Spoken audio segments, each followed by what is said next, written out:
So no worries. Okay. She can clap to her heart's content. Oh, we're pre-programming your new baby already. She's gonna get used to the clapping. Oh, Jesus, poor girl. Oh, you know what? I don't. That's one of those things where I asked you if you wanted to reveal that on the podcast, and we didn't. Oh, And we haven't talked about it yet. Instead of talking about the good news, we talked about the bad news. yes, this is very true.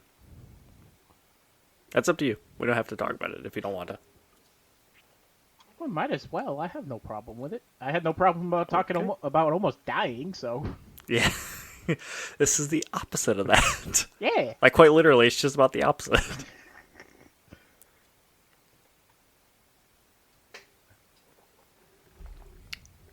Hi. What? Hot. I don't know. You're looking around. I like to look around. My wife does that to me all the time. God damn it. Okay. I've considered this like the beginning of the podcast, so if you wanted, I'm just saying, if you want, I'll cut all that out, or I'll just leave it in, and we'll go from there. Okay. Yeah, keep all the B-roll in there. Okay. But yes, Hi, how are you? I am good, and yourself? Yeah, I am tired, but that's the typical these days. I could imagine. But here we are back on our normal day, recording at the normal time again. Not even the normal day, because it's a Tuesday. This seems to be the norm. We say Monday, and then we're always like, it's Monday, let's do it Tuesday. Nobody likes So we do it Mondays. You're not wrong. Tuesday. Fuck. See, this is what I'm talking about. Mondays are usually rough anyway, and I'm just exhausted at the end of the day. So it's fine. So you heard it here. Our recordings are starting Tuesdays, not Mondays. And then I stay up till midnight editing it and put it up for Wednesday. Yeah. Well, next week you don't really have a choice because you have the show. You're not wrong there either. I guess I'm going. I don't even have a choice in this matter anymore. I have to go because she took the day off. So she's like, "You're fucking going." Oh, So shit. I have to. Yeah. She took it off That's to watch fine. the kids or to go with you. Usually she works Mondays. Yeah. I can't go if no one's watching the kids. Oh. Yeah. So she switched around and got Monday off. So she's like, "You're going. See you later." Sorry, bud. That's fine. I'm excited. I would go and bash around with you if I wasn't. You say mash.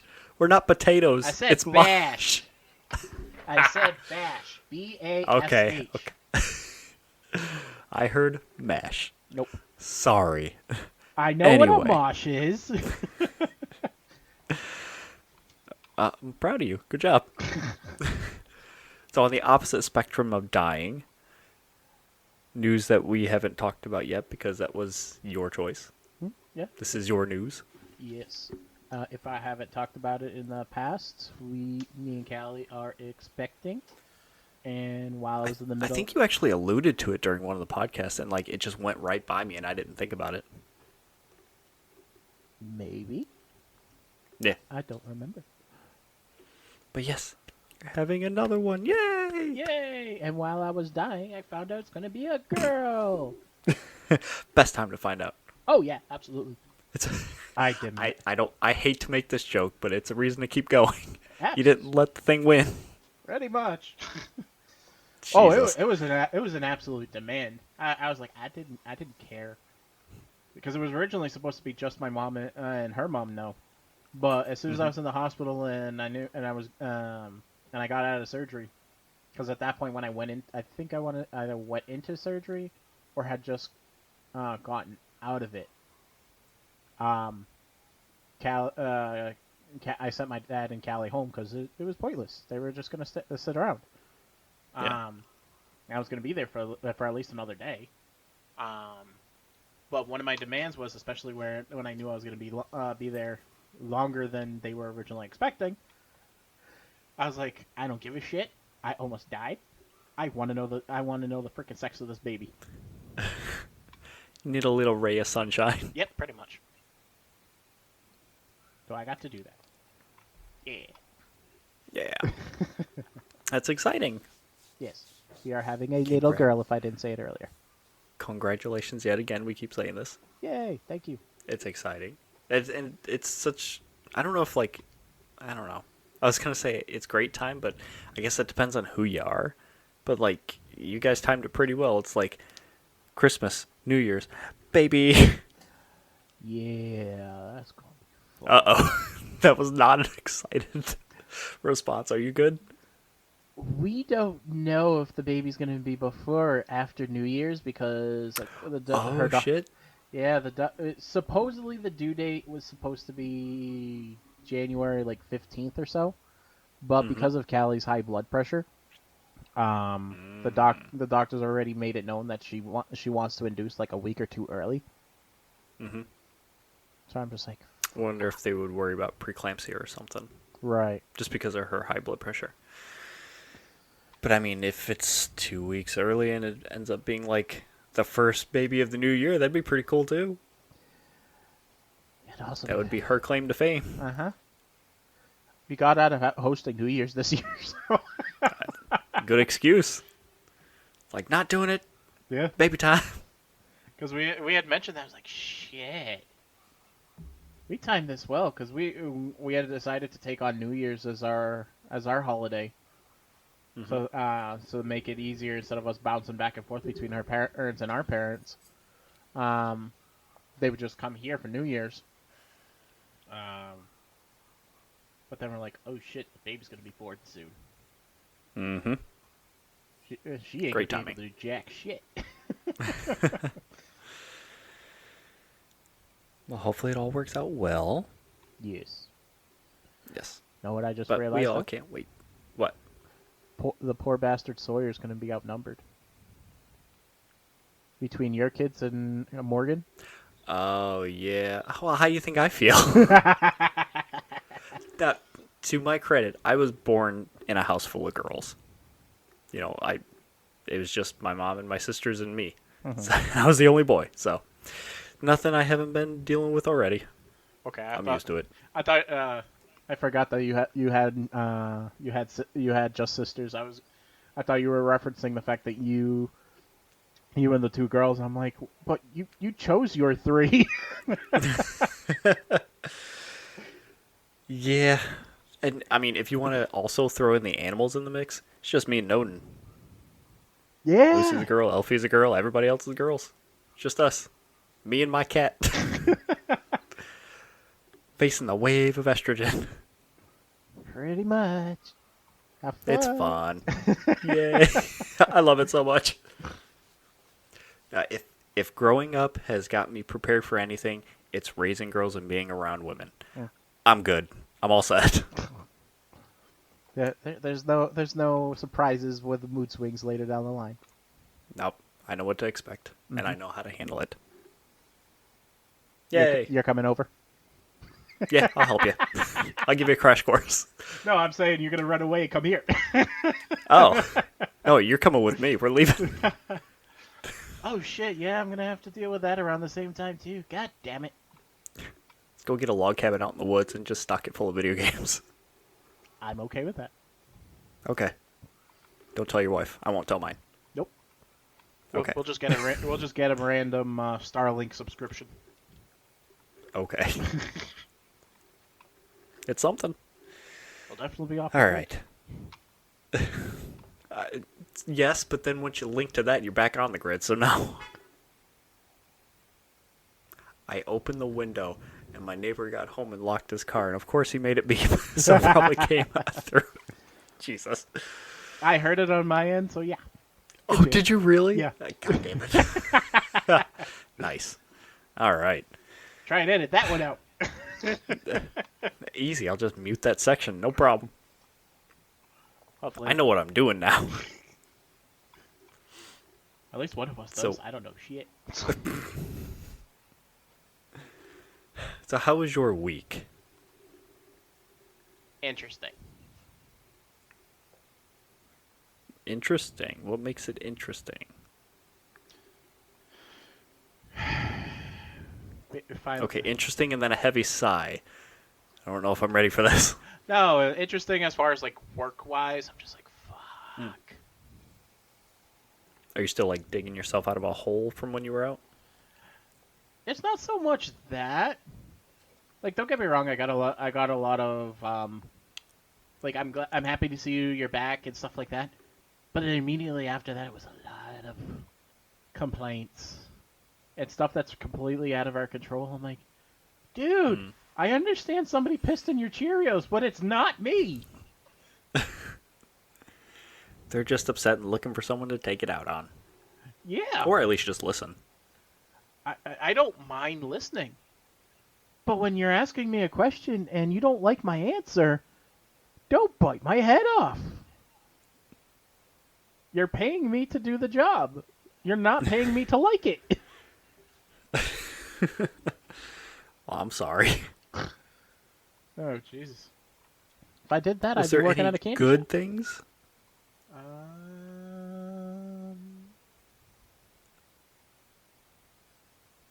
Oh shit! What the hell? We got through the season of the Deep Dungeon Mm-hmm. Legitimately. legitimately. And I still didn't get the navigator, but Brian did. Oh, we have to do this week's a lot. No, you could still try and get it after because the dungeon will still be available, wouldn't it? The dungeon is still available, yeah. So I can still get it. Okay. I was gonna say then this week But would have to be the if last we are week. getting, yes, well, this week is, I think we should run deep dives because I don't know how else we're going to get the catalyst for the Oh. Wicked implement. Yeah, I, because it's part of the season. I'm assuming that stuff is gonna stick around because they kept the Season of Defiance missions. Oh, you have a good point. You're right. I didn't even consider that. Unless they You are completely, correct. unless they It'll be sticking completely around. drop it. Yeah. No, I, hmm. You can still, yeah, you access that from the helm. We should be good. Okay. The only catch with the dungeon is if it drops out of being like the featured dungeon or whatever, since it's new, you can't farm it. It'll just be like you go through, you run it, you get your pinnacle, and that's it. You're not going to get anything new or different. So if we do it the one time and you don't get the Wicked Implement, you're done for the week once it's out of If it's season. not the, no, not so much that. It goes into the dungeon rotator, Okay. and then whatever dungeon comes up for that week is the one that you can essentially farm. Which is why we'll ask what the dungeon of the week is, and then we'll probably run through that. Like when it's prophecy or shattered Yeah. throne, those take no time. You just run through, get your pinnacle, and keep going. Yeah, but that also means you wouldn't have What I'm not understanding is, so once it's no longer the season, right? If it's Hmm. not the dungeon of the week, that means you can't get the Wicked Implement, even if you were to run it at all. You mean the navigator? Wicked implement is from deep dive. Deep dive, yes. Sorry. The Navigator, yes. No, you can still get it just from running, but if it's not the featured dungeon, you won't get anything new from the chests. So yeah, if you run it once, you go through, don't get it, you're SOL on that character. You'll have to run it on a different character and hope to get it then. But if it is the featured dungeon of the week, then you can just keep running it as long as you want. Oh, so like me and Brian could all, if it's not the featured dungeon, we can get it because we've already gotten it, but because you haven't, it would have to be the featured dungeon. No, it would work both ways. What I'm saying is if you want to continuously run the dungeon and get something every time, the dungeon has to be the featured dungeon of the week. Right now, since it came out with this season, it's still the new one. Yeah. Kind of like with Spire when it came out a couple seasons ago. You can run that back to back and keep going because it was new. They never put it in the rotator. Once it goes into the rotator, then it becomes just a weekly thing. Oh, Now, you can okay. run the dungeons whenever you want, but you'll get just like that set of stuff on that character, and that's it. You won't get anything else from the chest if you run it again on that character. You'd have to do it on another character. If it's the weekly rotator dungeon, then you can run it on the same character over and over and over and get stuff. Oh, okay. So at the very end, we wouldn't, if we even if we ran it like two or three. If let's say for example, it's the new, let's call it the new season already, and it's not the week of the Mhm. dungeon. Run it 3 times. Only the first time we'll get at the end we'll get rewards, but after that, you can play it as many times as you On want. You're not going to get the reward. on the same character, yes. Say I run it on my hunter first and then switch over to my titan or warlock, I would get something new on them. But if I run it 2 or 3 times on my hunter, I wouldn't get anything but the first run. Oh shit! So Yeah. technically, you would only have 3 after this season is done. You'd only have 3 shots if it's not the weekly dungeon. Right? If the dungeon goes into the rotator. It might not. Like with Spire, it stayed as like the featured dungeon because it was new for 2 seasons, I think. Okay. Or no, dude, it might have even stayed until Lightfall came out. And then we had 2 seasons before the new dungeon. Yeah. So it might be the new dungeon or whatever asterisk until Final Shape. So we should. Oh wait, no. Not even that. We're supposed to be getting another one next season, I think. Ooh. So yeah, this week If- really is the last week for you to do it. Maybe. I don't know. We'll see. No, I'm not stressed about it because it's not an exotic that I really, really want. It's just a nice to have. Oh, okay. I was gonna say we're gonna have to do a lot of checkpoints, and just rerun the end over and over and over again. Something like that. Hi, Kelly. Bye, Kelly. Hi. You said hi. All right. So, yeah, let's get back on track. I'm very sorry. No, that's good. Well, I mean, your week was about like my week. I did nothing really. We played Destiny once. We went to the birthday party and hung out with Kelly and Sawyer there. I was busy with father-in-law on Sunday, grilling out and hanging out, Ooh. and then the new week started. Yay. That's all I did essentially, except for play Octopath Traveler 2 some more. Yay. That's it. All right, let's start talking games because there's a lot of shit to talk about, and some of it's interesting. Well, let's introduce ourselves first. Okay, this is the Ramble Pack Podcast, episode 39, Yes, it is. and I didn't have to look this time. I remembered it too. Yay. Hey, congratulations! I'm glad. At least if I got it wrong, you could yell at me.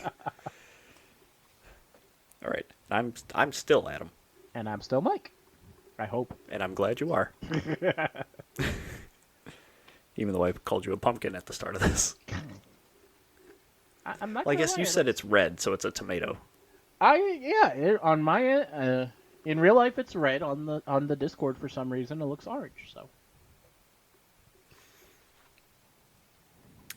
Ooh, orange, kind of like the Sands of a Desert, since we both had the same idea to put it on the list, Assassin's Creed Mirage, since it takes place in 9th century Baghdad.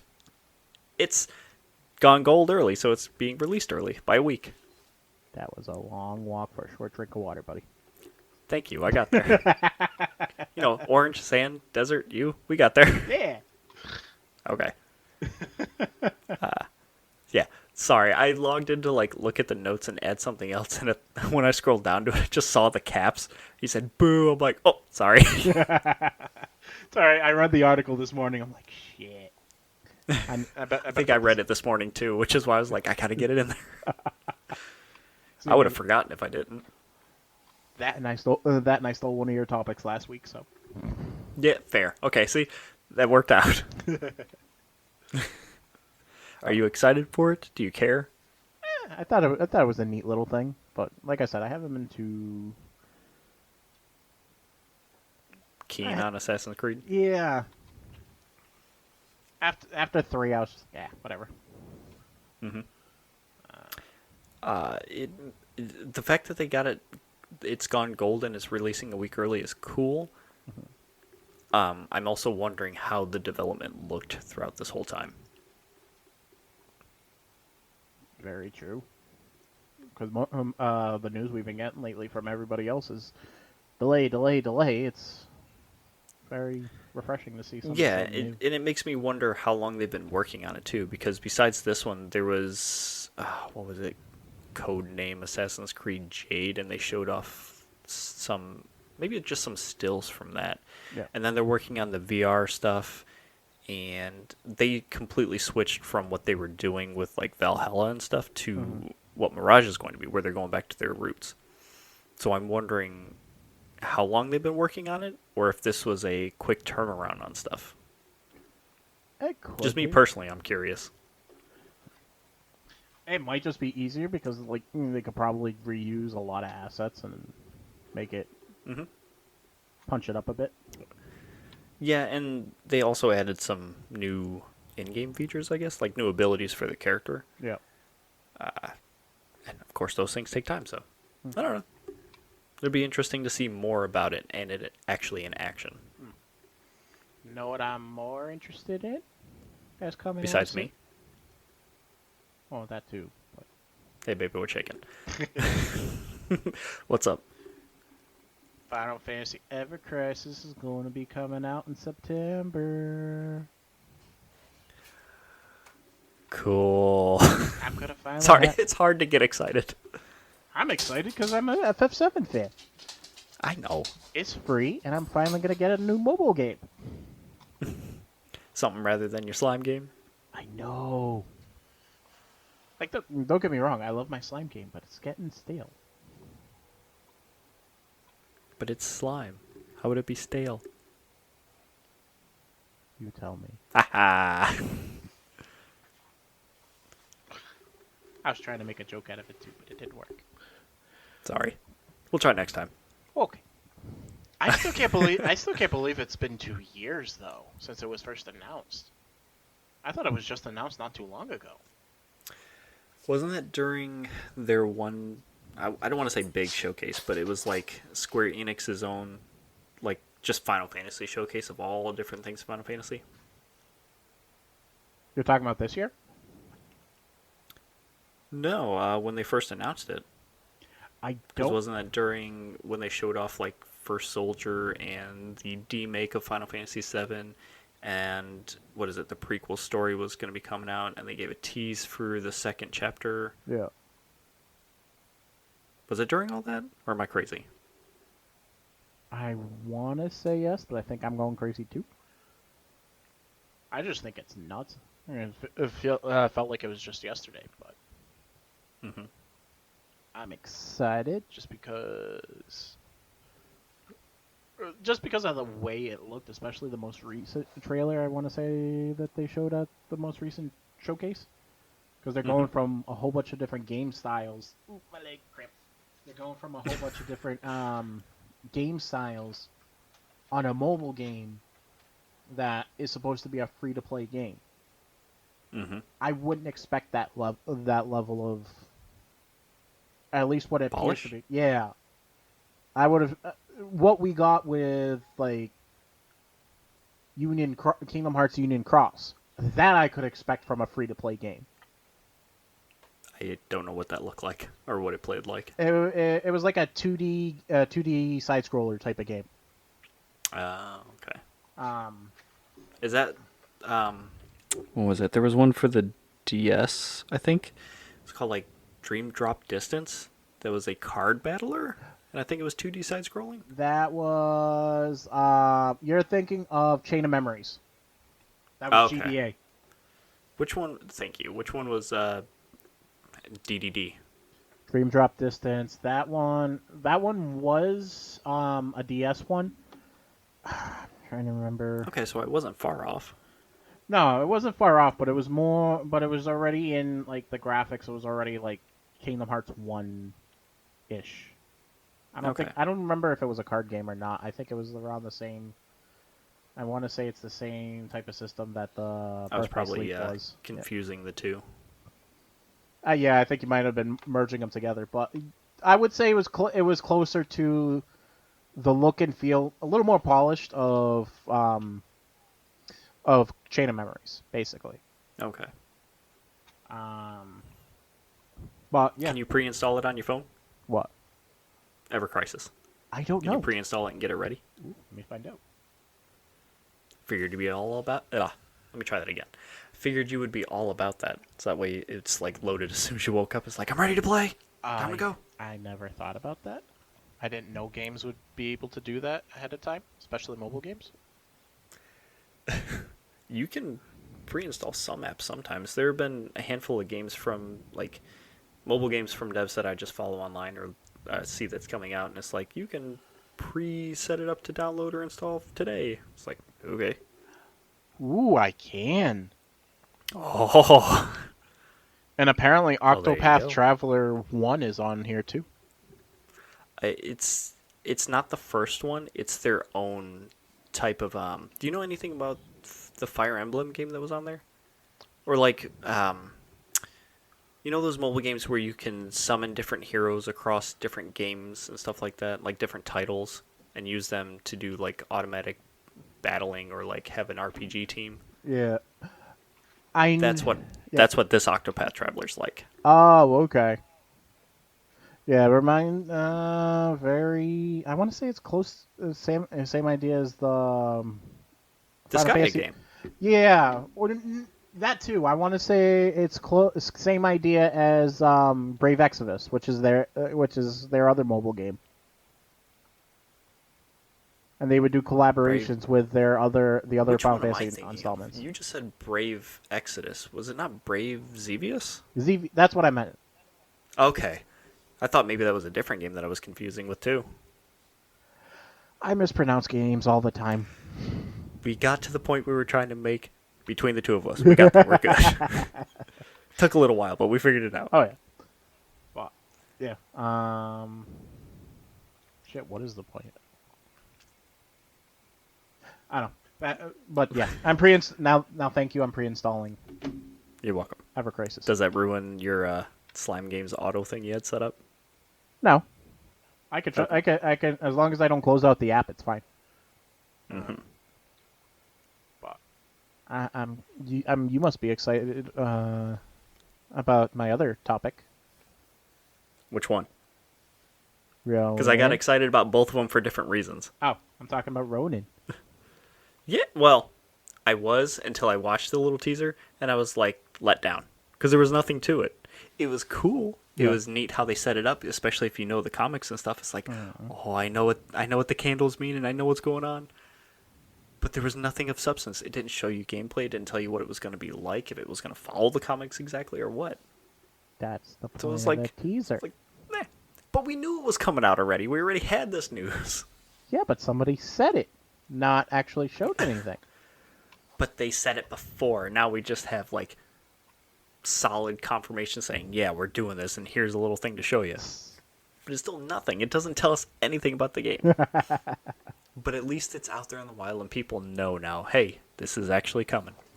And we know it's going to be on all consoles, Mm-hmm. or at least the most recent versions of them. Figured you'd be excited about that too. I have to get a PlayStation 5. Oh, sorry. Now you can come over and play it here. This is true. Yeah, save you money. Yay! Well, maybe not. Spend it on gas. Works about the same. Yeah, fair enough. Not so much a teaser. Actually, it's the opposite of a teaser. It's a delay. But along the same lines of me being excited about something, which I don't remember us talking about this, or maybe we did and I completely put it out of my memory. But Lollipop Chainsaw is getting a remake. And it was supposed to come out later on this year, and they delayed it to next year. Do you know anything about that game? Lollipop Chainsaw, yeah. You said it was one. Remember you saying it was one of your favorite games. And I also remember it from back when we were kids. It's one of my favorite games, mainly because it's from one of my favorite devs, which is Suda51 and Grasshopper Manufacturer. Because they made No More Heroes, and Killer is Dead, and was it Killer 7, and what was the other one? Oh, fuck. What was the other one? I don't know. What did I say? Lollipop Chainsaw, Killer is Dead, No More Heroes, Killer 7. There's one more in there that I cannot think of right now. But anyway, they're remaking that game, and the original game director is actually heading the remake, which I thought was pretty cool. He got a lot of people that originally made it, and is working with a company called Dragami Games, and they're redoing it. Yay! The only thing that's gonna really probably change the feel of that game since it was super music heavy and oriented, Mm-hmm. is since some of their things have lapsed, they have to change out some of the music. They didn't really explain which songs they're going to have to change out or how that's going to look, Mm-hmm.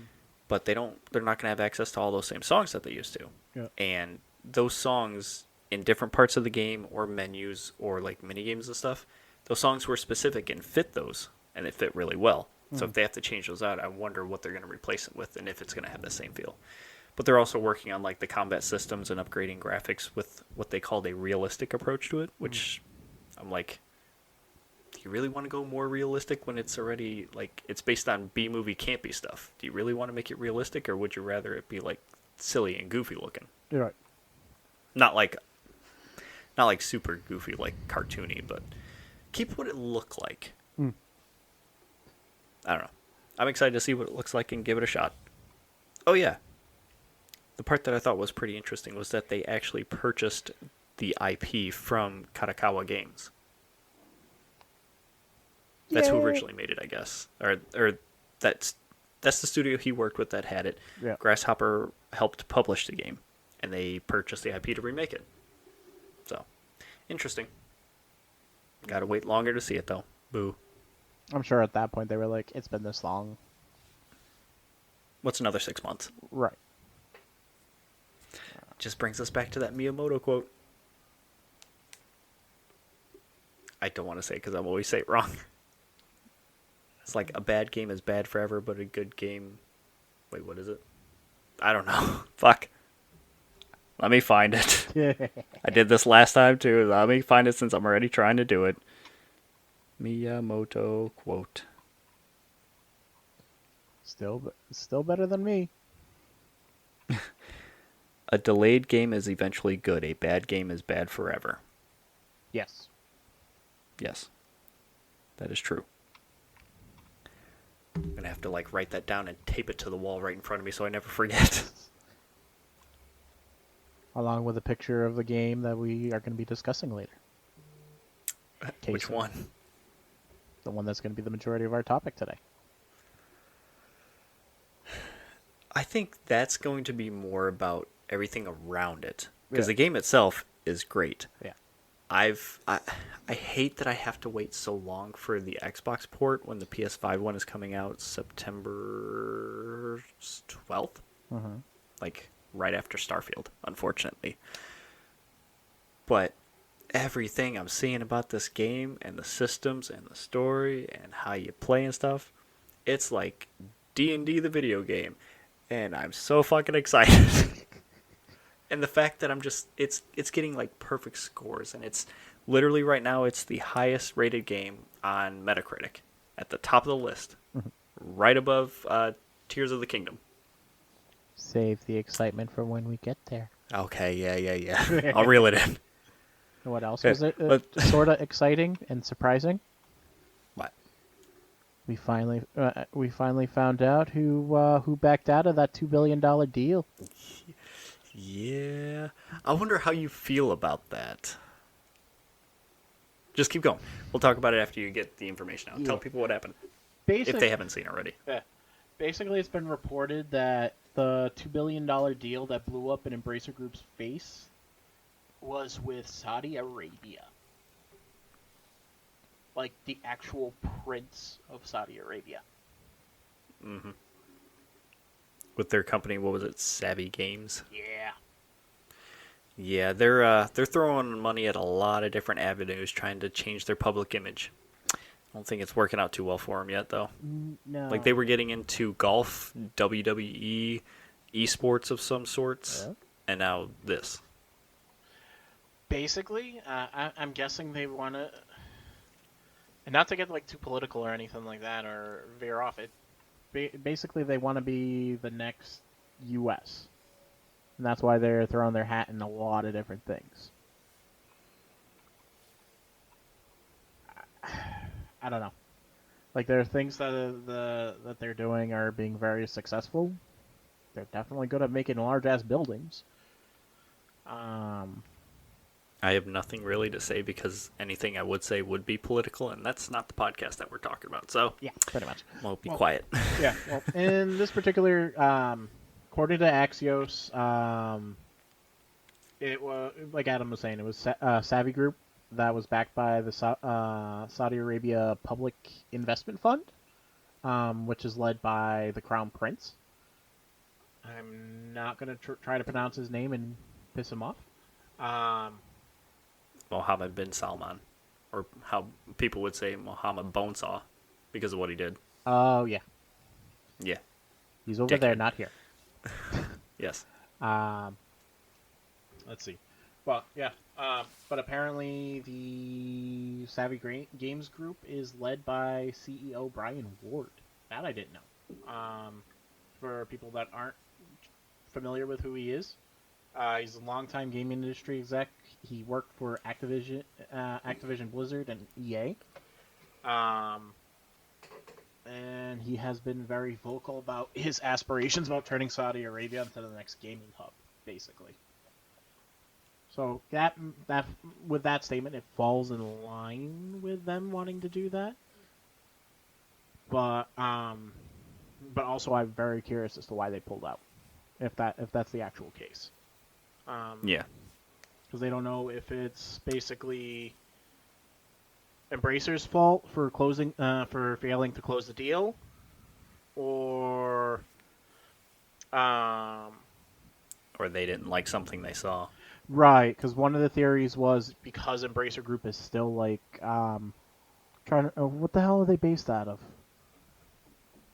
Like they're the parent company. It's Oh, man. We talked about it so much and I've forgotten.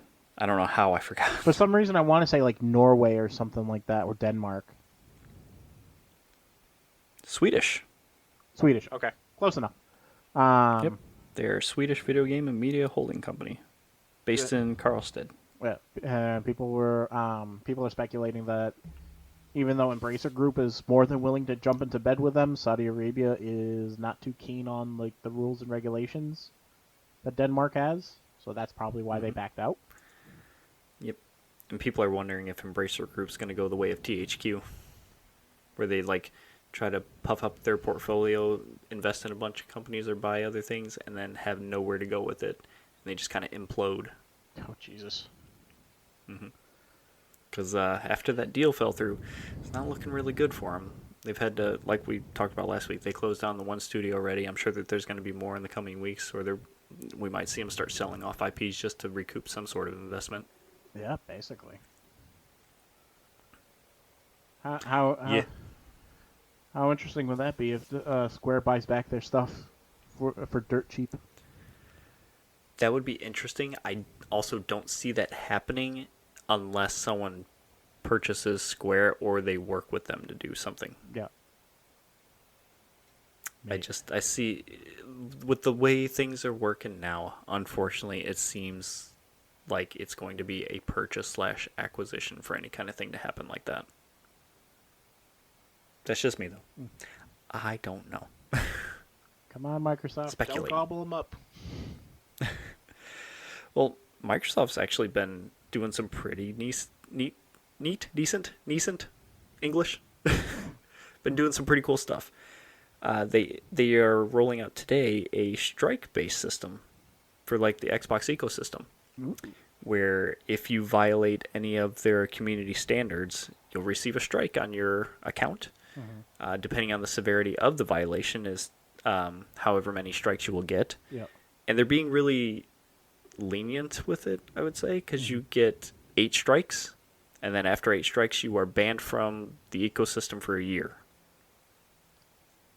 Feels like 8 strikes are too many, though. I would have to agree, especially if it's a 1-year ban. Maybe 5.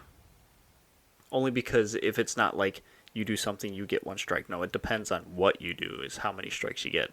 So I think 5 is probably a better number. I'd probably say 3 or 4, maybe. You're being harsher or more harsh than I am.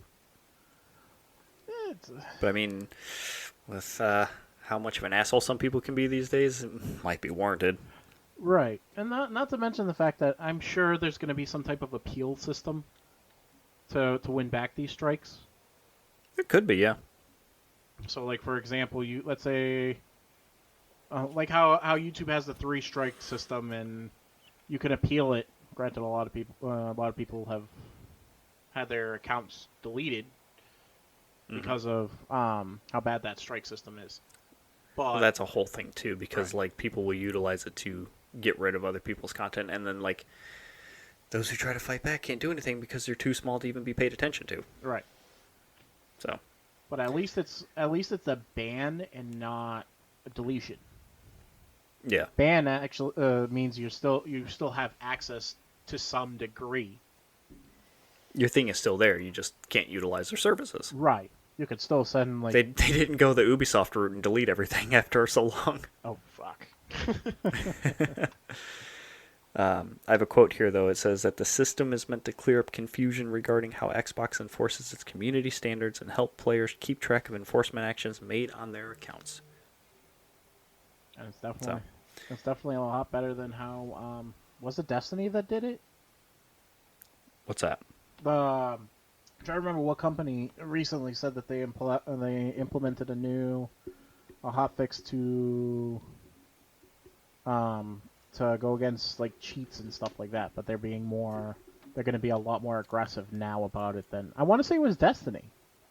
Oh, Destiny has been pretty aggressive about it. You know, they had those lawsuits against the cheat makers before and won. yeah. So those who made the cheeks, the cheats, they appealed the decision. But if it wasn't over, if it hasn't been overturned, I think it was, Yeah. or not.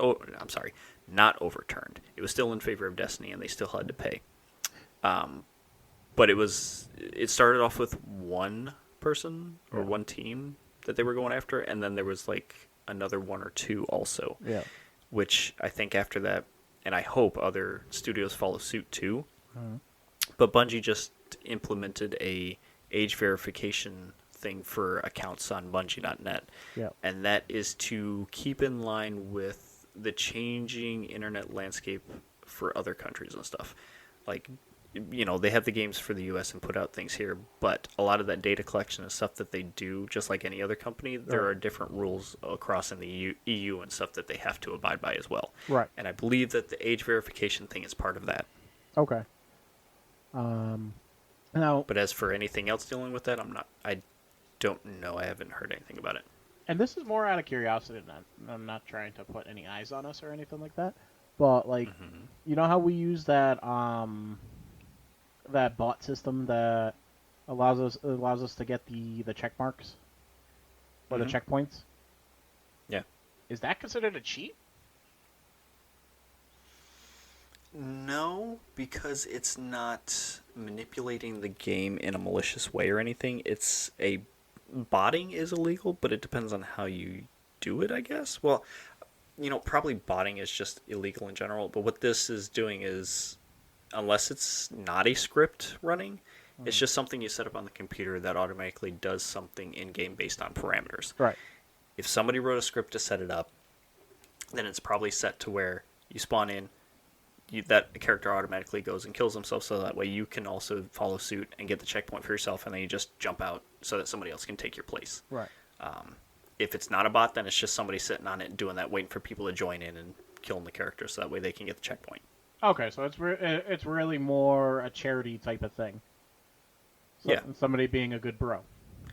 Now, you say charity. It is a charity thing. However, in the text box when we were running it, I saw that they were like, donate here for whatever reason. So that's kind of skirting the line there. You're Right. asking for donations, but you're still basically saying, "Hey, pay me for this work that I'm doing for you." Right. So that I think goes against the EULA, but we're not paying them. We're not felicitating. What the fuck am I talking about tonight? Soliciting anything. So we're just Soliciting. using the services but for free and until further notice. It's no different than, let's say, hey, what Brian texts us saying, hey, I'm running this dungeon right now. Do you want to log on real quick and get the checkpoint? Yeah, that's fine. That's just part of the game. Yeah. It's no different Yeah. than that, basically. Right.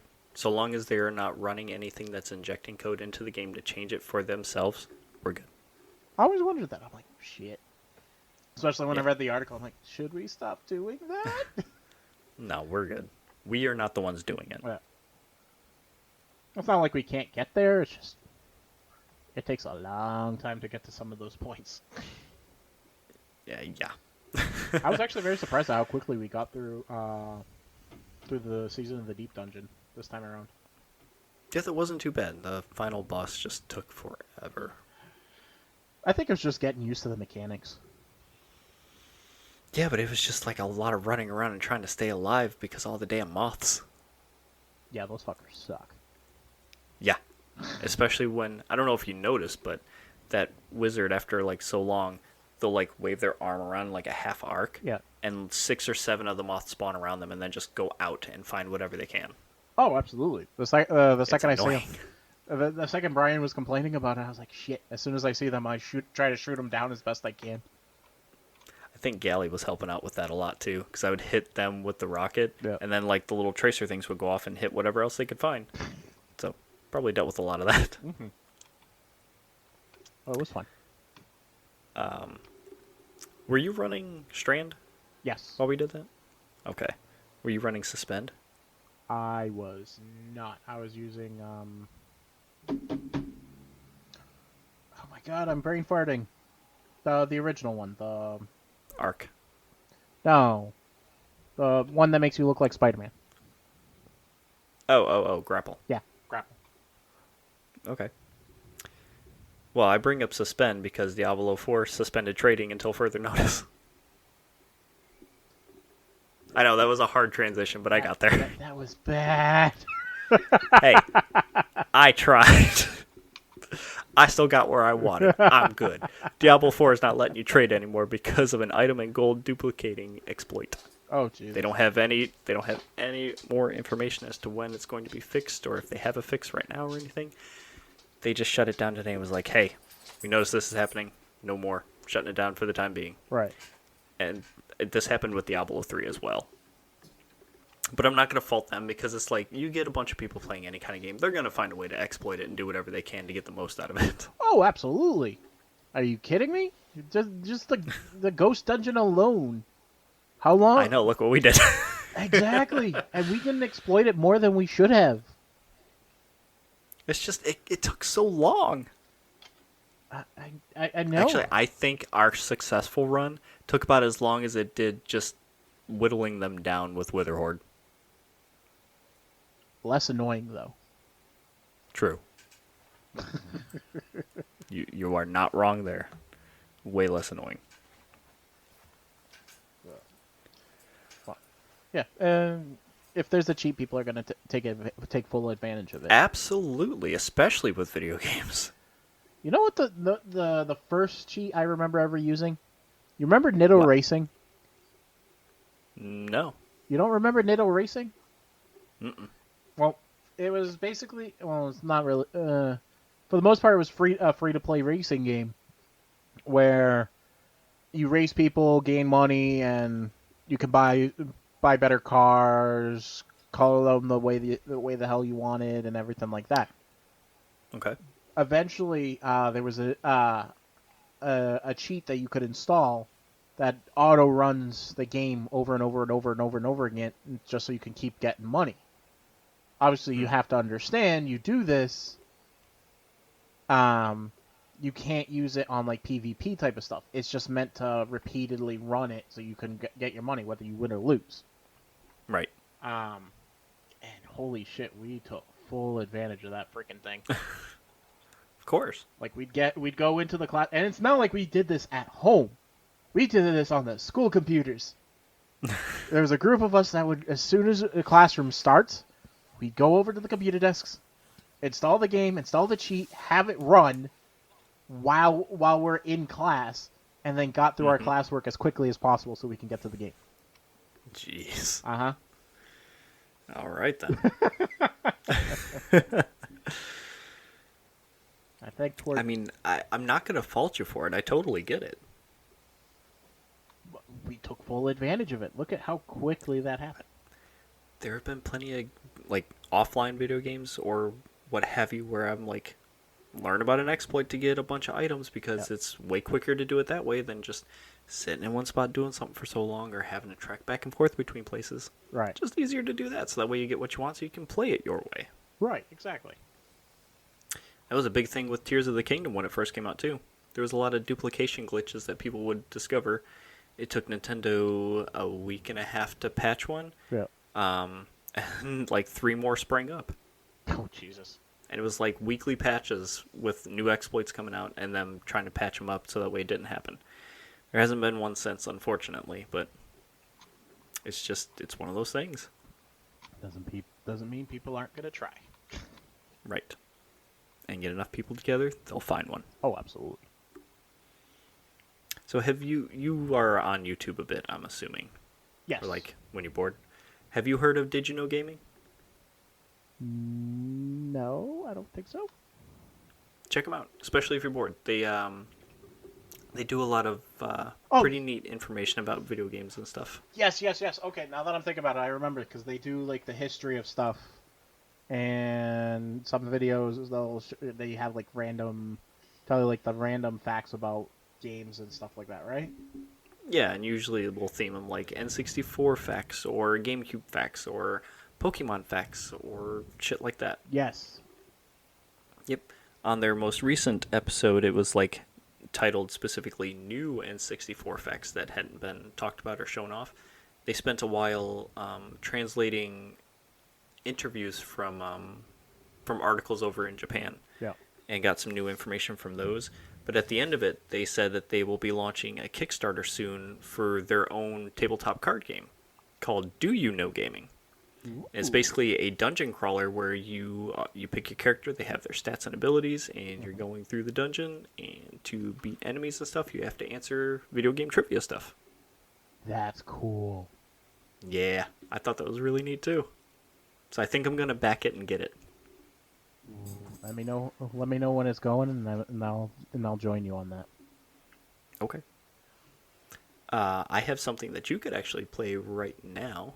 Maybe not while we're doing the podcast, but there is a site called guessthegame.com.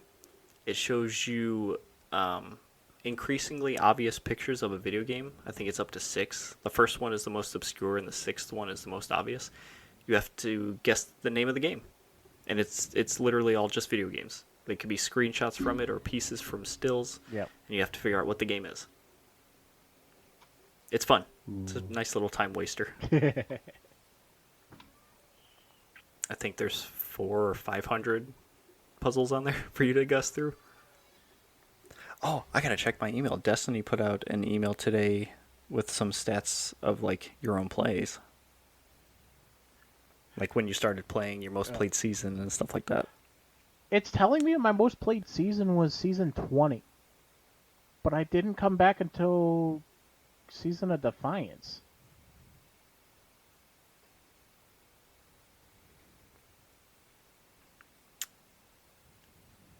Is that not season 20? I thought oh yeah, it is season 20. For some reason, I'm thinking Season of the Deep is season 22. No, that's the one that's coming up. Yeah, that's next week. Literally next week from today. You ready? Are you excited? I'm not. Now, the final shape is the next. The final shape is the ending of this whole saga, and then things are going to change. So what the hell's the theme for this next season? Won't know until next Tuesday when they put out the showcase. Ah. Yep. They've been doing that lately. It's like, hey, new season's coming out. New season's coming out. Not going to tell you jack shit until that day. Yeah. Yeah, but we knew about what the Season of the Deep was going to look like before it came out. Granted, it was like a few weeks before.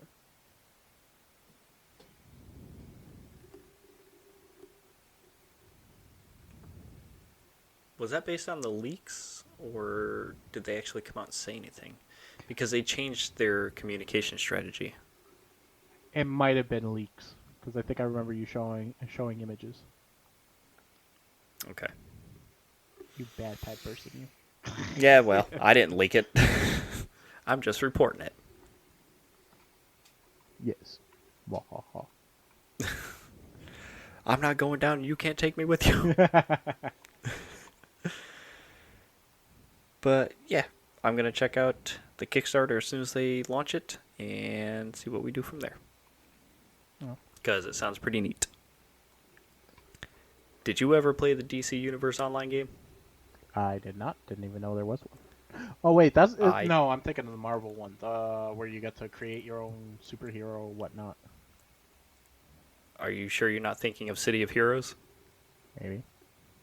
Where it's like a generic city and you can make your generic superhero and fight crime. Yeah, if you wanted to, it could be. It's like based off of, like, you could make your own Iron Man and whatnot, or what. Or you can be a person with a baseball bat running around. Yeah. No. But you're a superhero. Yeah, that was City of Heroes. Okay. Marvel probably had one too, but I don't know anything about it if so. But DC Universe Online is still going on somehow. I would have thought that it ended a long time ago. And I was very surprised to hear that it was still going strong somehow. Not only that, it's coming to Series X and PS5 this holiday. Oh, Still a free-to-play MMO. But it's coming out to consoles. sweet. What the fuck? Yeah. Why? I don't know. But I guess it's going to coincide with a new episode that they're coming out called Justice League Dark Cursed. Does any of that ring a bell, or do you think it's a whole new thing? No idea. Okay. This game is also only 10 years old somehow. I thought it was way older than that. Started in 2013. Damn. But yeah, after 10 years, they're coming to the next gen consoles. So I guess it must be doing pretty well for it to maintain this long. Pretty much. It's interesting. Yep. What? Okay. We'll get to this big one and then the really big one next. Since we've been talking a bit about Destiny leading up to things, just today, Joe Blackburn, the director of Destiny right now for the game itself, he put out a 15-minute follow-up to his state of the game. Mm-hmm. And in the very beginning of it, obviously, he took full responsibility for the subject matter of the state of the game and was like, we've just been heads down focused on the final shape. We didn't give it enough pass-throughs and worded it wrong or didn't word it well. And that's on me. That's my fault. We could have conveyed what we wanted better, but we're just hard at work trying to get this next part done. Mm-hmm. And then from there, he just talked about what to expect coming up in the next year, at the very least. Yep. Which included hints at changes for Zur as a vendor, whether that's for that's for his treasure hoard or if that's for when he's visiting. Mm-hmm. I don't know. I don't remember if he mentioned. They're changing the UI, which people have asked for a lot because it's hard to read what the buffs and debuffs and things that are active are. Because, you get the little action updates and it'll have like maybe 4 or 5 on at a time. But if you're trying to do something that is related to the game mode you're in, it might get pushed out so you don't see it. Or like you have a buff that you want to pay attention to, it can get pushed out so you don't know if it's still active or when it's going away. Right. So they talked about changes to that. He hit on the 2 new game modes that are coming out, Rift and Checkmate, which he, you were watching it, he talked about how he was kind of excited about Checkmate coming out, which that sounds interesting to me. A more gun-focused PvP mode. Yep.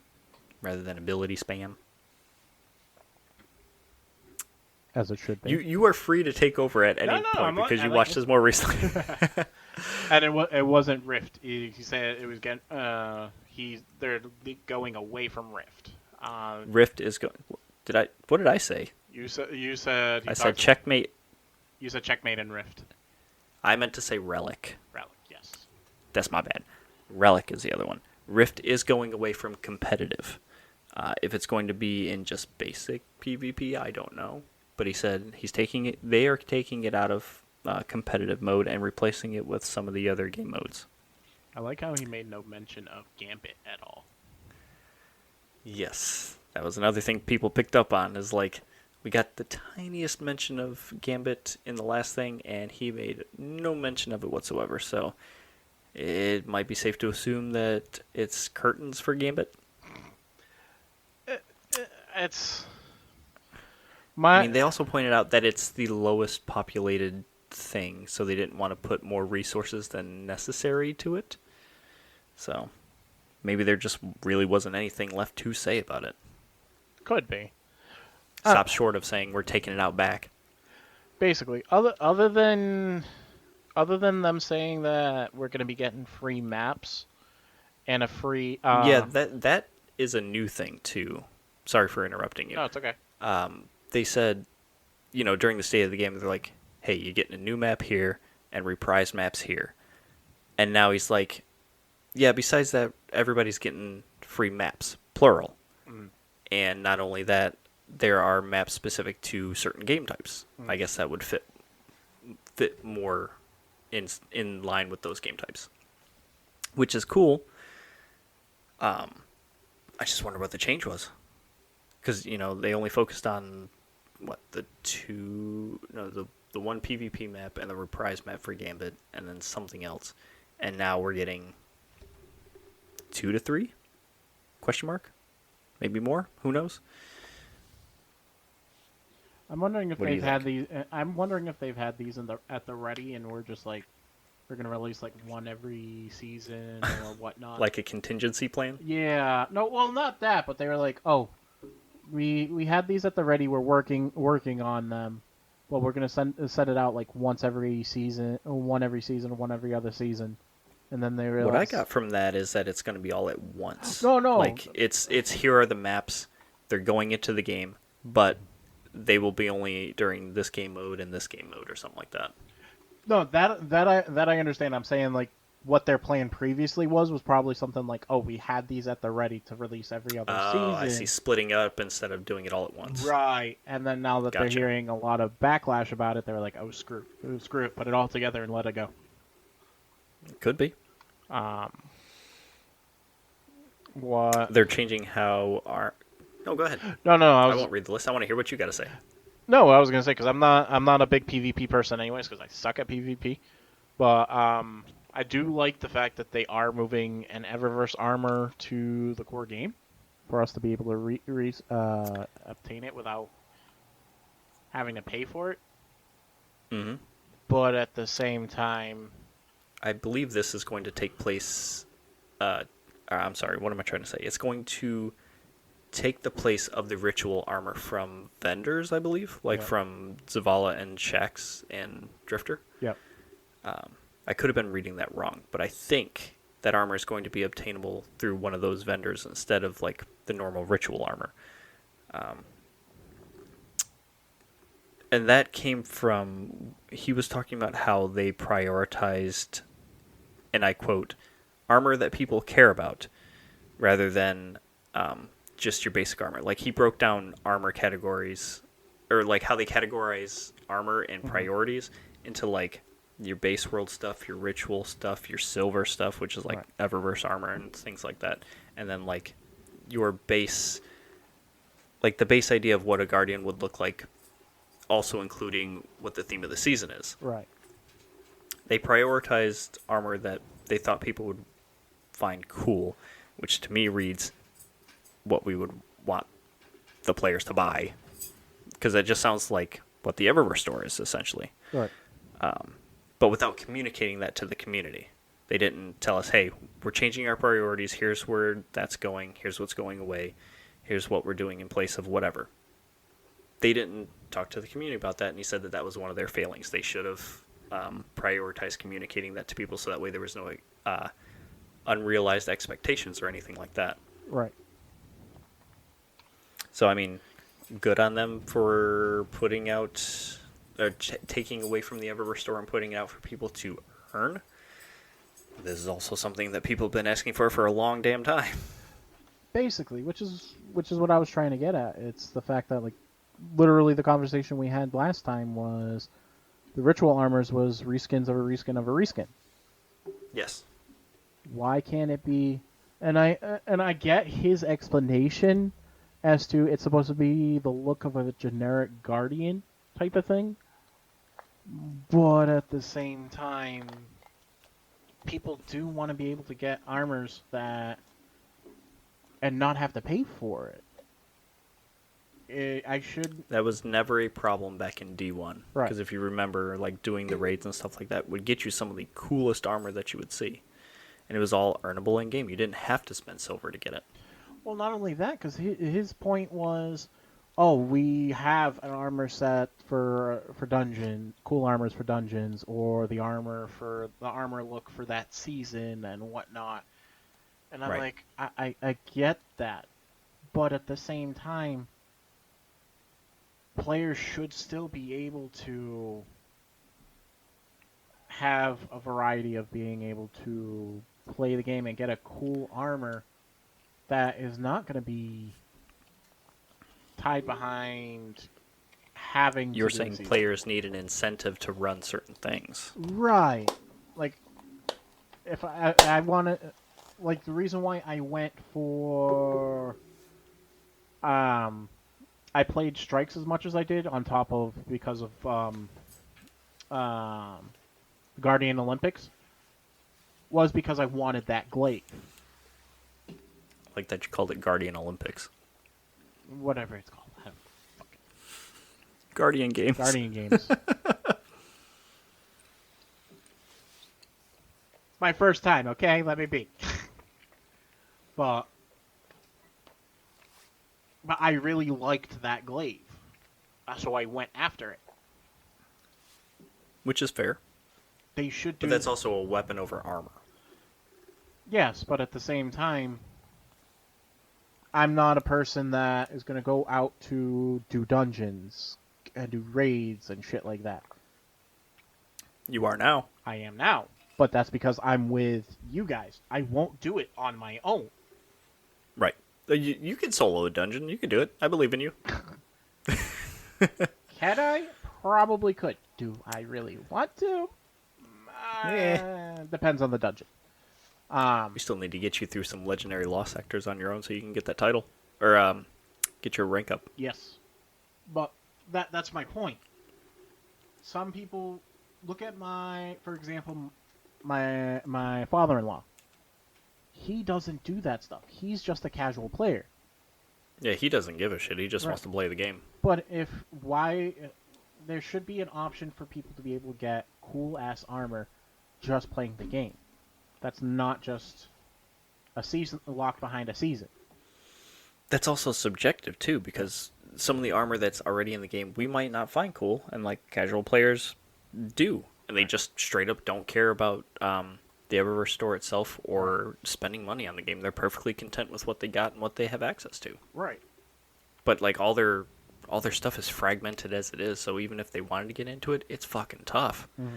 Because you could end up buying the same thing twice and not realize it because of how things are worded or how things are packaged. Right. Or you can think you're buying something and realize that what you bought was not it, and you have to buy 2 other separate things to get what you actually want. Right. Their whole thing is a mess. But I will say that towards the end of his whole video, he came back around and was like, after the final shape comes out, the live service of Destiny is going to change. So I'm wondering how that's going to look. Agreed. Mm-hmm. Hopefully for the better, but we'll see. After all the crap that has happened in the last 3 weeks with the game itself, how are you feeling about the showcase next week and starting the new season? Like, are you excited? Are you looking forward to it? Are you ready to jump into it? Are you leery? You gonna save your opinions for when it happens? I'm gonna give it. Oh, we have to record with Brian too after after the season ends, so that we can catch up on everything. Oh, absolutely. Ironically enough, I liked this season. I did too. I didn't care for Season of Defiance. Yeah, I didn't either. Um, This season, I don't know what it was, but like it made me want to actually play so I could get the title. right. And the only other time that I felt that was Season of the Haunted with the Leviathan coming back. I do want the title, and I'm so pissed that it's down to one thing where I just use the weapons. But We can get that done. yeah, but like, at least with this season, I liked it enough. I don't know if it's just because of the concept or the designs or anything like that. I sat through and listened to the story. Where Season of Defiance, I just skip, skip, skip, skip, skip. Oh, Yeah. Holiday died. Oh well. I feel like that season, it might have been overshadowed by Lightfall's launch too, Yeah. because it coincided with that, and of course Lightfall's launch was rocky as right out the gate. Mhm. So that story was going to have some heavy lifting, but even then, it was like you were kind of saying, it was lackluster. It was short too, and there wasn't really much to it. Right. The only positive thing to me that came out of that really is the fact that those, oh man, I don't even know if it's the weapons that do it or if it's just the fact that we have the artifact from Season of Defiance where you make, oh, what are they called, boons, where like if you use the Season of Defiance weapons or something like that, it makes basically a buff that shows up on the field, whether it's grenade or melee. I think that's actually it. Or maybe there was another one. But it's a thing, like you get kills with the weapons or whatever, it creates a drop on the field, and it has like the melee icon or the grenade icon, and it gives you energy back for that ability. Are you talking about the Queen's Favors? Yes, that's what it is. That's part of the armor. I was utilizing the hell out of that Yeah. when we were running Avalon. I was wondering why it was dropping so frequently. I thought that was just part of the thing. Yeah. No, that helped out so much, especially with trying to make things volatile. Well, I appreciate it because it helped. Yeah. I'm looking forward to it, but I'm hoping that Destiny can have a win after this. Because this season started off really strong, and then towards the end, everything kind of petered out. Yeah, I like the story of the season. I like the dungeon. Mm-hmm. When they started releasing the fishing quest, it started getting shaky, and they really needed to work out that mess. But I'm glad. The fishing quest was a cool pastime, but like, it was so much. If you wanted to complete all that shit, you had to catch so much fish. Not only that, There was a post on the Destiny subreddit where it was like, the dude fished, got all the fish for all the triumphs and stuff, yeah, and I don't remember if it was 6,000 or 8,000 over one of those numbers to get all the fish in all the spots completed. fuck you. Yeah. I like fishing, but I don't Yeah. like it that much. Yeah. Well, I guess lucky for us, we got the exotic fish right away and got the exotic, so we're good. Yeah, I know, right? Holy shit. That was more what I was talking about. Was the second they released the exotic, it made the deep dives a pain in the ass. Well, what do you mean? I mean, like wanting to How do so? deep dives just for deep dives, and then other people not Oh, and then wanting. everybody else, like if you join in random groups, yeah. Right, and then you get screwed if they leave. Yeah, because you can't join in progress and stuff. Right. At least they got rid Yeah. of that now. Too little, too late, but yes. Hmm. I don't think it matters at the end of the season. But it is what it is, I guess. Mm-hmm. You can't fault them for doing it if they did it, even if it was late. Well, want to talk? All right. Want to talk about the big topic? Yeah, I was going to ask if you're ready. Oh, absolutely. We were talking about a lot of shit people did wrong. Let's talk about something that somebody did right. Well, it depends on your take. It's really how you look at it. I don't know where to start with this or how to get into it. I'm wondering where you fall. Here, how about this? Let's start from the beginning. There has been some fallout with Baldur's Gate 3 since it came out last week or the week before. Mm-hmm. It's an excellent game. Like I mentioned earlier, it's at the top of Metacritic and OpenCritic too, I believe. Mm-hmm. It's gotten nearly perfect, if not perfect, scores from basically every outlet and Yep. anybody who's played the game. It has been the game that everybody has been talking about since its release, and the word Game of the Year has been thrown around a bunch. Mhm. With that, though, there have been some comparisons to other studios and game development cycles, Yep. opinions from people who make games, opinions from people who don't make games, opinions from people who comment on games. Hello, we're included in that. Mhm. And a indie dev by the name of like Zalavier Nelson, he put out a series of like 10 tweets, and the gist of it was you shouldn't start expecting this level of polish from other game studios, and then went on to give his reasons why.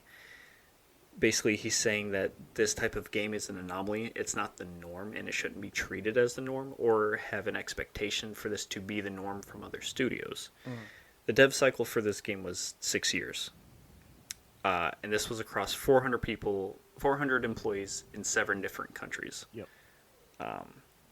He was also saying that because it had the D&D IP backing the game, they had a wider influence and allowed them to have that kind of bandwidth to make the game that they were shooting to make. And just basically said that it was a tremendous effort from everybody involved in the studio, which is why the game came out as it did. I would argue against part of that and say it's not that it's got the backing of D&D that did it.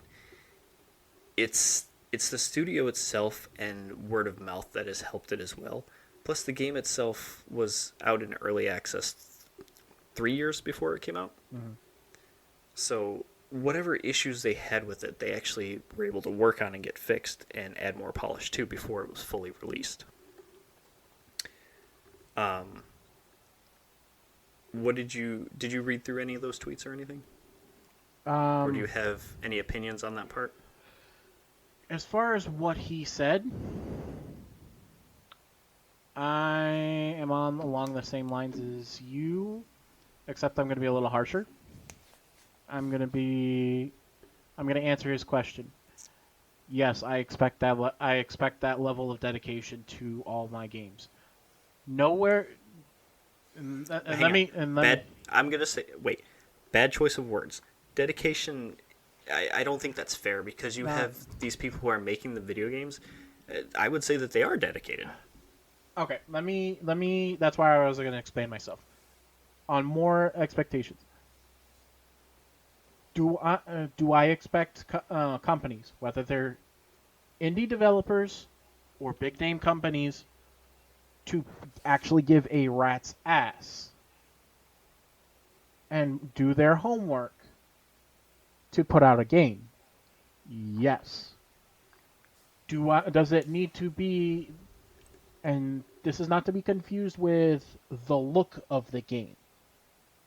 They went, the studio for Baldur's Gate had the materials and they used it to the best of their ability. Boo-hoo, you don't have that same materials. You use what you got.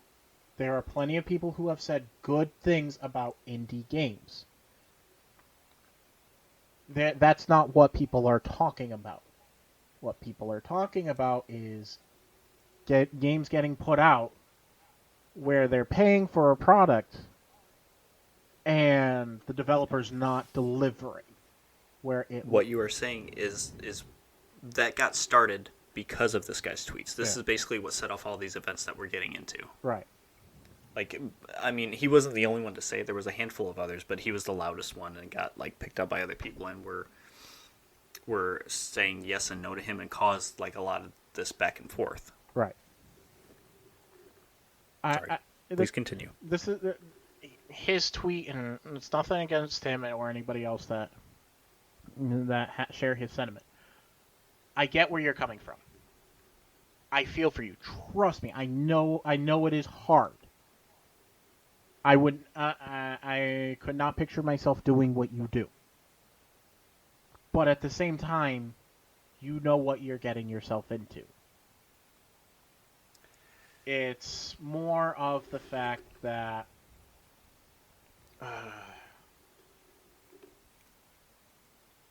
trying to find the right words to convey my point. It's it's more the fact that it's You're crying to an audience that is sick and tired of hearing of the complaints. Sick and tired of being battered with game after game after game that seems like a cash grab. Perfect example that IGN used in their video was the port over of Red Dead Redemption. Not even a remaster, a port over. Yes. And are trying to charge you full game price for it. Fuck you. And there's also nothing done to that game. It's just, like you said, it's just a straight port. Right. It's a conversion of the game to another system. Exactly. There's no real dev time besides that conversion rate that's going into it. So, is it worth the $50? But even, that's not even. Price isn't what the issue is.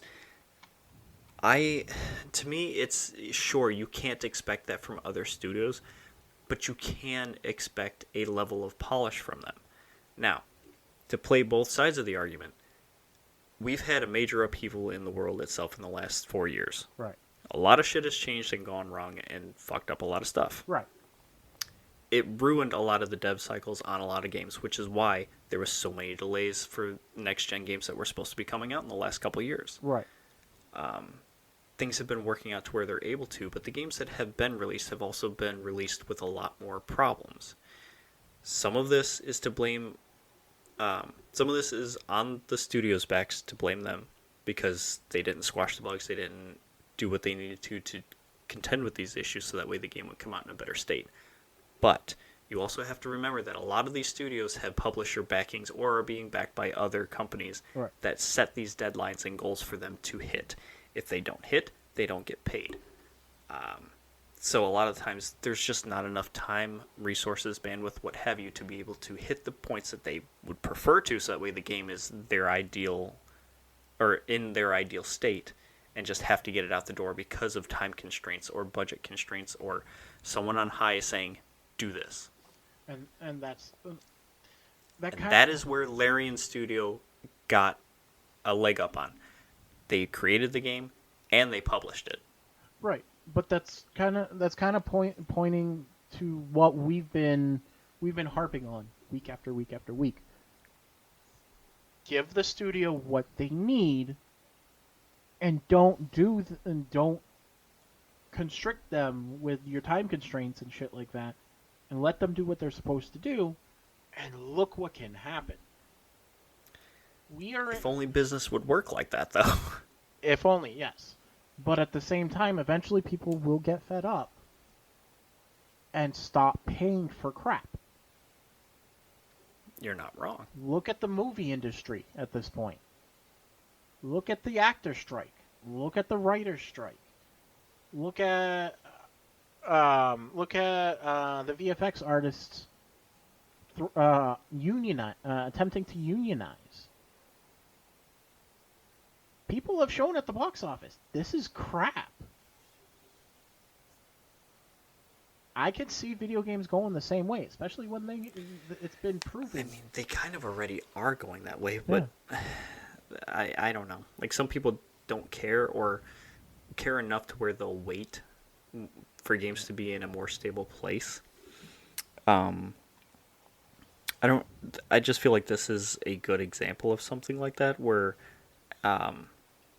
Insomniac, their Spider-Man game that's coming out, like we had mentioned before, people expect a certain level of games when they come out. And that's usually realistic-looking graphics, reflections in the water, 60 frames per second, all that fun, happy shit. But we're in this day and age where you can't have it like that, so you have to pick. And again, this is one of those games where, do you want performance mode or do you want graphics mode? Do you want it to have ray tracing and be pretty and like realistic shadows and look like you're looking in a mirror? Great. It'll be pretty and have high density graphics and all that fun happy shit, but it'll run slow. Or You can make it run well, tone down the graphics a little bit, no ray tracing, but it still looks good and it runs wonderful. And this is my Is that a fault of dev time, or is that a constraint from the consoles, or is that just was that their vision? You know, I'm sure it's there's some.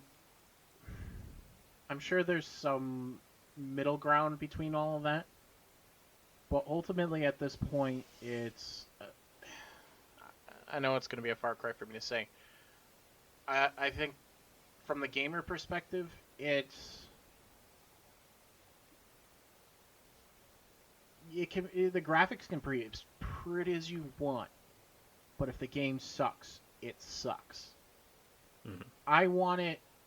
Me, preferably, if I can have the best of both worlds, it would be. I would want the graphics to be as nice as it can be to support the story, to support the game. and with that, it totally depends on the studio itself too. yeah. Like just from Destin is the one who did the video article for IGN, and he raised a couple questions regarding those tweets, where he was like, "Why shouldn't having a polished game want people to have race standards for release games, and why shouldn't some AAA devs raise their own standards? Why not have those ground rules in place when they're talking to publishers and say, here is how our studio runs, here's our usual dev cycle, and here's what we expect from things," and then get them to work with the studio rather than the studio working with the publisher. Right. So that way maybe we can hit these goals that they want, or like new standards that we may or may not be holding them to. Right.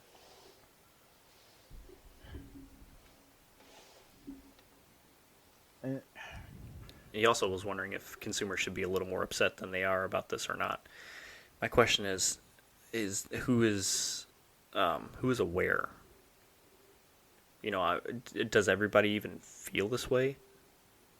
How many people swing one way and swing the other? I don't know.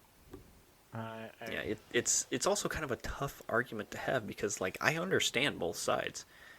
You're spending a premium price on a product that's supposed to be done, and when you get it, it's broken out of the box. Right. Whereas we finally get one that's perfect, runs like a dream. Nintendo was able to do it with Legend of Zelda. Larian's able to do it with Baldur's Gate. Why is it these two studios who have only spent like a handful of years developing these games Right. able to do that? But these other ones who are creating things for years and then finally start production on it and get the game developed and out the door, and it's busted. Like, what is the disconnect there, and what is needed to be able to hit those marks?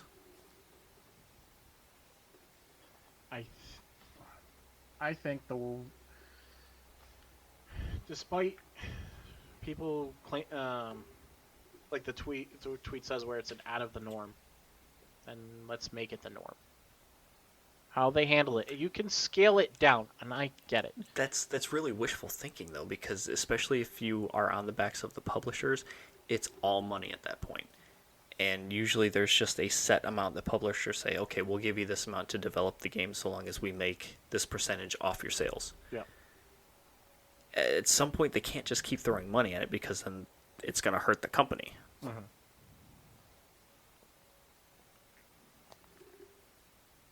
I don't know. I guess that kind of goes to show the different development philosophies of different things. Because, Nintendo has their first-party studios, which makes their first-party games, and they always come out great. They don't have any problems with them. They will delay them until they're right. We got the remake of Metroid, and it looks great, runs great, no problems. Right. And that was a beloved game. Both Legend of Zelda games came out. Both had delays, I believe. Yep. Came out with no problems. Any of the Mario games that have come out from Nintendo, no problems. These are all first-party games and first-party studios that make them. Right. They have the money and the time to give them the bandwidth to work on it. Mm-hmm. Larian Studios had the same thing since they were the publisher and the developer. But they also had the the technological resources, because they are the devs who made the original Divinity.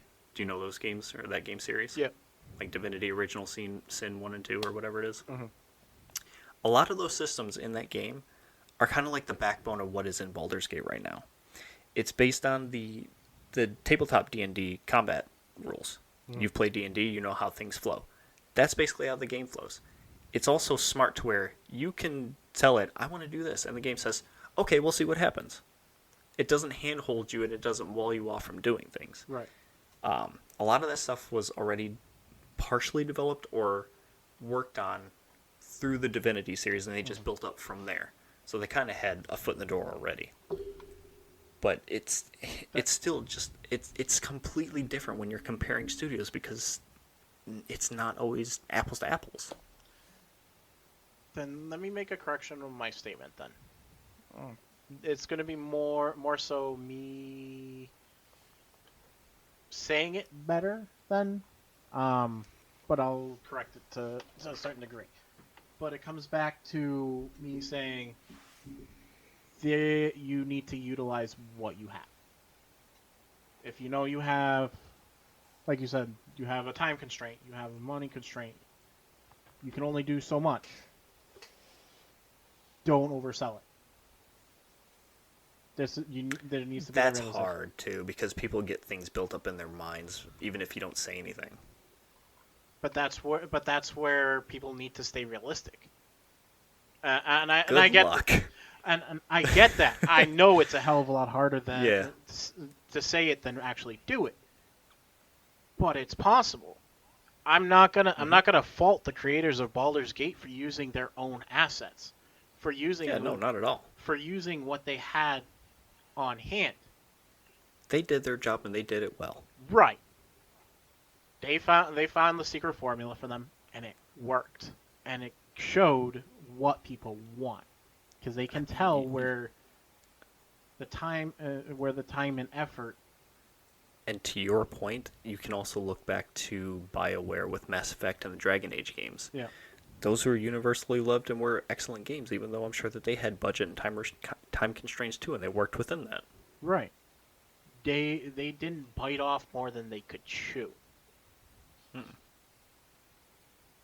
Well, they eventually did with Anthem, but that's a different thing. Yeah.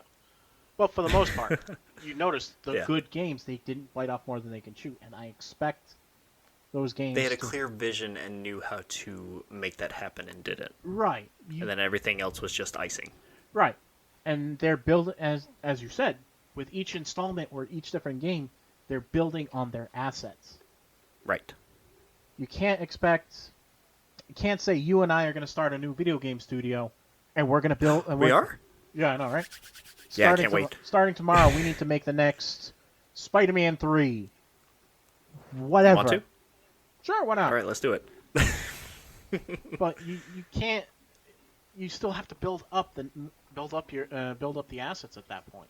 Yes. That- You have to lay the foundation before you start building. Right. And I don't know. I think I might just be talking in circles or contradicting myself. However, it is. You're good. You are good. As a follow-up to all this stuff, Chet Falazek, who worked with Valve, he was originally a Valve dev and helped get Portal out the door. Yep. He was a writer on that, and he worked on Left 4 Dead. Yep. He hit back against IGN's article, actually, and he said that it has a negative effect on games. And I didn't even realize that IGN had reviewed Baldur's Gate when it was in early access, but they gave it a 7 out of 10, which he pointed out. I still call that a good rating, but sure. No, it is a good rating, but when the game fully released, they changed their score to a 10 out of 10. He continued by pointing out other games in early access don't get rescored after full release, whereas a lot of AAA games or bigger studios, they will get they'll re-review the game when it gets fully released and then change the score. He claims that this changes the early access landscape by, instead of it being a place where developers can experiment and learn, as they did in the early days of early access, they need to be a near finished or have a large built-in community. Otherwise, those early real reviews are held against them and hurt their growth.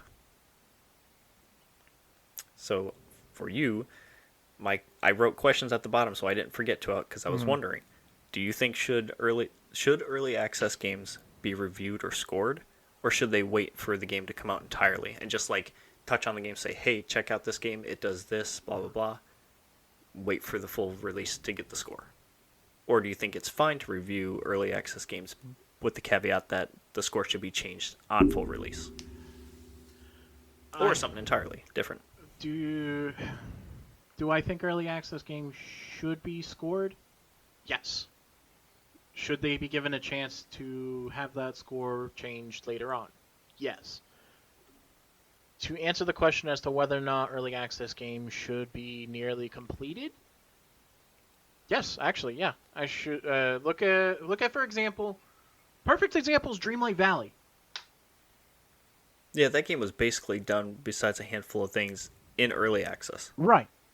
And they're adjusting things throughout the releases and stuff like that, and doing bug fixes. The game is nearly done. Yes, you should be. You should not be sending something out that is 50% done for early access and expect to be given that second chance. First Now, impressions. I've played a handful matter. of early access games, and it doesn't seem like it's very often that half the game is done.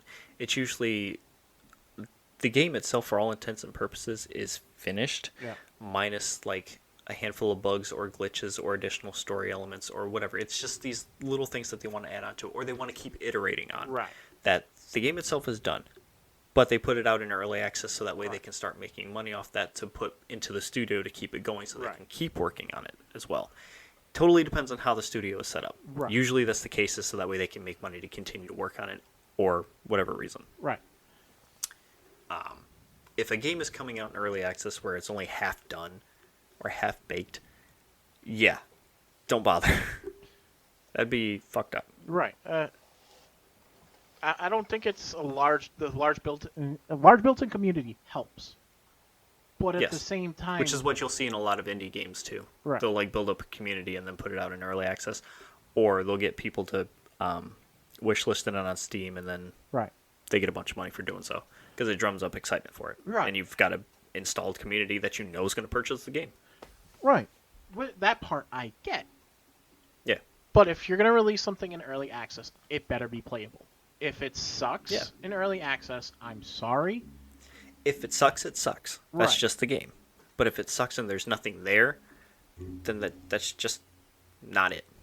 And again, that's the studio. That's your fault for putting it out there. You're not going to get a second chance. It's To make a first impression. Right. Exactly. Yeah. Do I agree with the statement that a lot of games out there that go out into, especially indie games and stuff like that go out there and don't get the re-review? Yes, I agree with that statement. Every game should be treated with the same gloves. Get a review while in early access, and get a review when it's fully completed.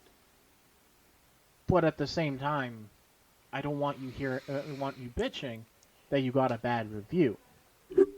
Because if it were me, and I'm playing a game, me as a person, you set something out for early access, and I think the game sucks because it's not complete, or the game just overall sucks, I don't care when you release it full time. I'm not going to try it again.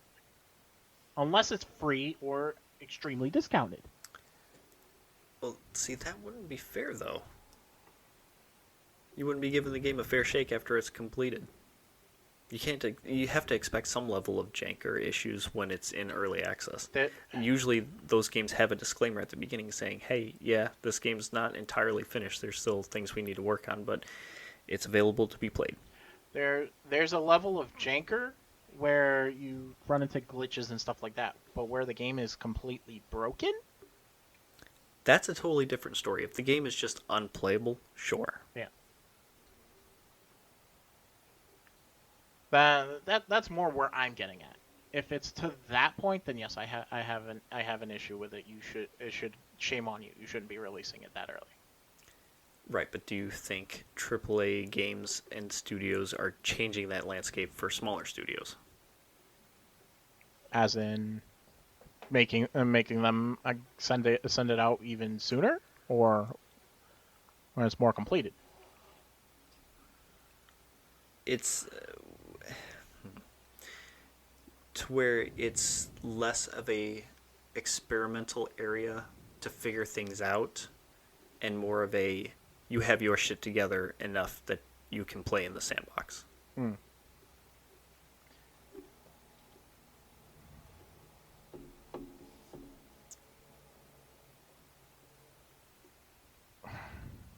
I'm not exactly sure I want to answer that. I want to lean towards more of sticking with that same opinion and saying yes, you need to have your shit together, type of thing. Even more so if you're if you're an indie developer, because I know nothing about you. But a lot of indie games do get their ball rolling through early access. Right. They'll get to a good playable space with a good idea of what the game is going to be at the end Right. and put it out, and people do buy it and enjoy it and sit around waiting for the next part, and they'll play every iteration that gets put out. Right. But if that changes like the standards and practices for early access because of this stuff, it makes it harder for them to do so. Because then they're being held to a new standard that they're not equipped to handle. Yeah. It's tough. Yeah. I'm guessing beauty's in the eye of the beholder type of thing. At that point, you're into Yeah. that type of stuff. By all means, go for it. Me personally, I don't like dealing with half baked stuff.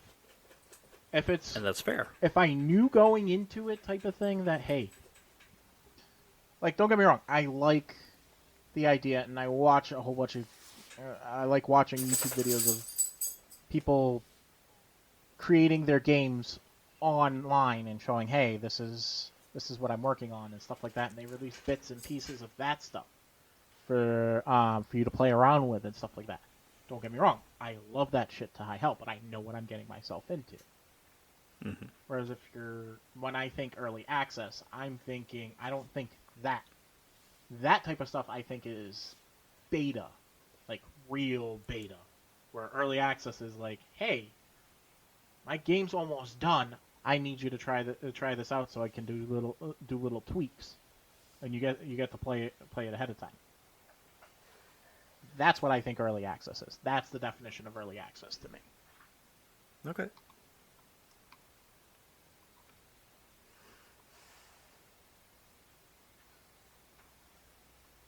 I don't know what to add to that. I'm trying to think. I mean, yeah, I can agree with that sentiment.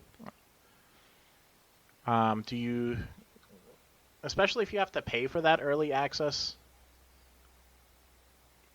I want a I mean, yeah, semblance you're of essentially complacency. buying the game. Yeah, you're asking me to pay you to buy the game that is not complete, and I get to a certain degree. With the expectation that it will be finished and fully released, and you don't have to pay again. Right. And what's cool about early access too is sometimes you'll buy it cheap through early access, then the game will come out, and then it's more than what you bought it for. Yeah. You've already bought it. You don't have to worry about it. Right. Just saying, there's benefits and upsides too. Yeah. And at the same time, people need to realize you have, and if anybody's thinking this way, shame on you. You know the difference between an indie developer and a AAA title.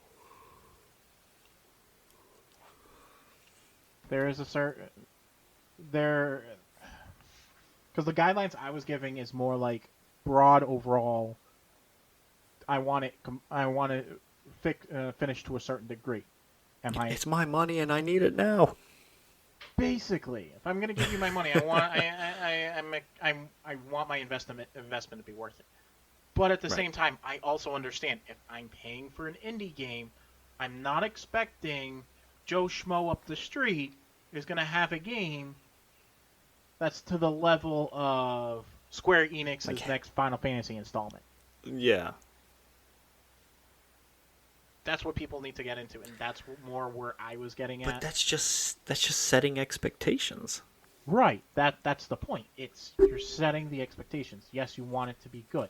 Yes, you want the level of, and I think that's more what IGN was trying to get at with their video, because you don't need the graphics to be wonderful, but we want you to actually give a shit and push the bounds to the best of your ability and But there's not make always some games sort of constraints, and it's usually it comes down to money right. most of the time.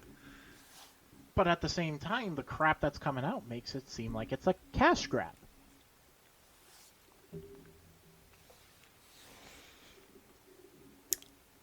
I think that depends on where you look, Right. but I can also agree with it.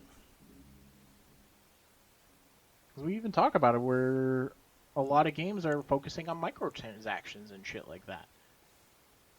Where some games microtransaction the shit out of things.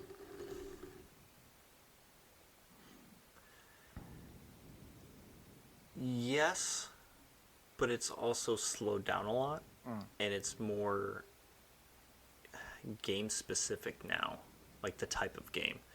Whereas before it seemed like microtransactions are a thing, let's put them in everything. Right. Now it's more like it works for these sort of games, so we're going to use them in these only. Right. It feels like there's been a push for more story focused single player games. Yeah. That's just my observation. I could be completely off. Yeah.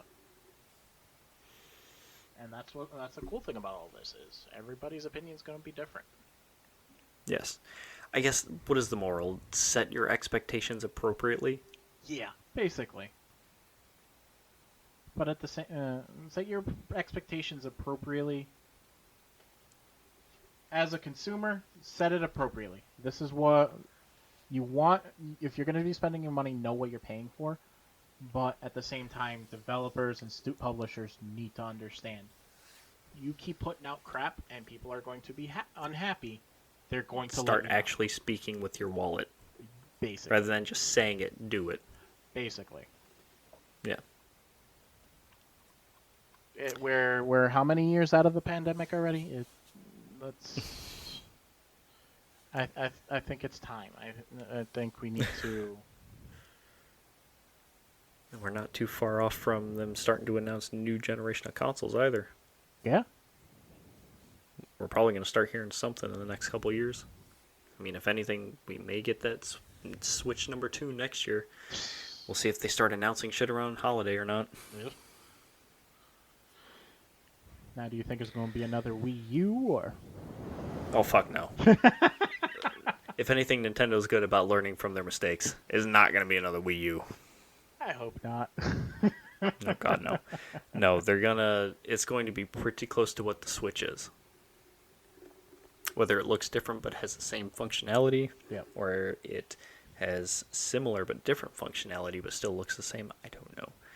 But they're not going to stray too far from what they've got. Yeah. Especially if they plan to use that whole transferring account stuff. What I'm curious about is, and for some reason I'm just thinking about this now. You know how like the Switch has its own docking system, right? Yeah.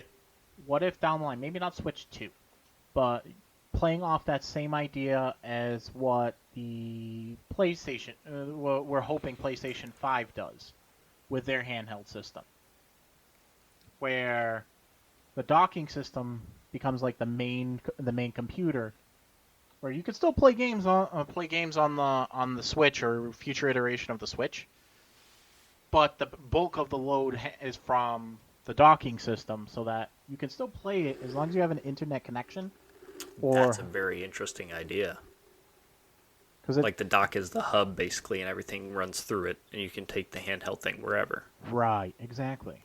Yeah, that's a very interesting idea. I think that'd be cool. I can see that being like a Switch 2 variant or something if they haven't like thought of that as a prototype or something. Yeah. Because it seems kind of like an evolution of the Switch itself.